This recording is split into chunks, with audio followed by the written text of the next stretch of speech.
Welcome back to Vindolanda Roman Fort, a simulation made possible by the software Medieval Engineers. Tour number 3 will finish up our visits inside the fort walls. I'm taking you into the unknown here. This part of the fort is only being excavated now, and won't be fully understood for years, so what I've built is educated guesswork starting from what we do know. First, I've made a few small tweaks to the layout. I've covered the open-air northern wings of the 2 workshops behind the granaries. And I've converted these 2 buildings here into cavalry barracks to create enough room for the 120 or so cavalrymen presumed to be in the fort. For my barracks, I started with these 2 known buildings. They're in the right space for cavalry and have a wide roadway between them, excellent for maneuvering horses. So I've interpreted this block as one of the 4 termi in the fort. I then took that layout and copied it here. These buildings, for now, are a complete guess, but the space does work. For this 3rd terma, I've got good news that came in just last week. Archaeologists have just begun digging this building, and it turns out it's a 3rd century cavalry barrack, running north-south just like I have it. Its full dimensions aren't known yet, but it's still nice to have that confirmed in the ground. So for this terma, I've opened up the stalls out to the west, onto another wide roadway.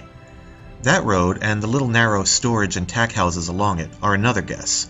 This area lies under soil that probably won't be dug for a few years. But again, it does work very well. I had to shoehorn the 4th and last terma into the space that was left. It means narrower roads and more hassle for soldiers getting horses into and out of the stables. It's still viable, but I'll be happy when this area is excavated so we can learn what's really going on. At Vindolanda, the east and south gates, both closest to the cavalry barracks, are narrow and unwieldy. Both had steps to get into and out of them, and the land outside both dropped off quickly into river valleys. Reaching either of these gates from the major Stain Gate road would have been a slog. It seems more likely that horses came and went through the north gate, winding through the fort to the stable areas using the wider paths within the fort. Anyway, that covers the barracks and the stables. What's left? Well, every fort needed a proper fabrica, a military-grade workshop and forge. The 4th cohort of Gauls needed skilled ironworkers for swords, spears, shields, mail armor, helmets, cavalry gear, and a slew of other uses. So far, no confirmed workshop has been found inside the 3rd century fort.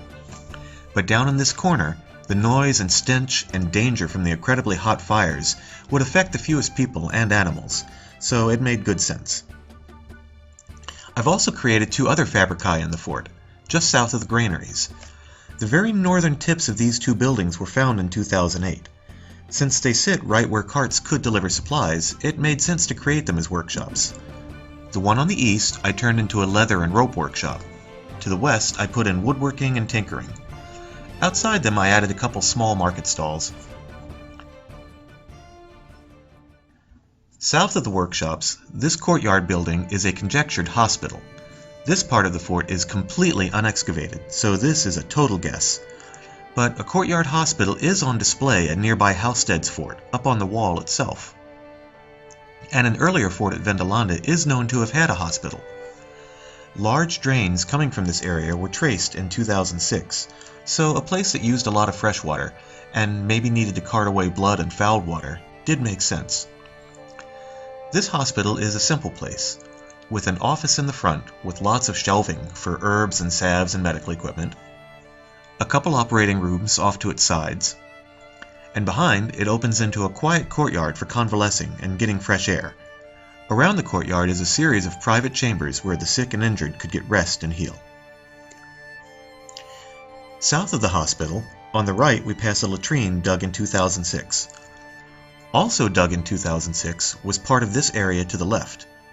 Archaeologists then found absolutely no structures at all, so I conjectured that it was some kind of open drill space. It actually still might be something completely different. Only more digging will answer the question for sure. Anyway, that wraps up our tours of the 3rd century fort at Vindolanda. I hope they've helped bring this place to life. Please join me next time when we head out into the town and explore life outside the fort walls.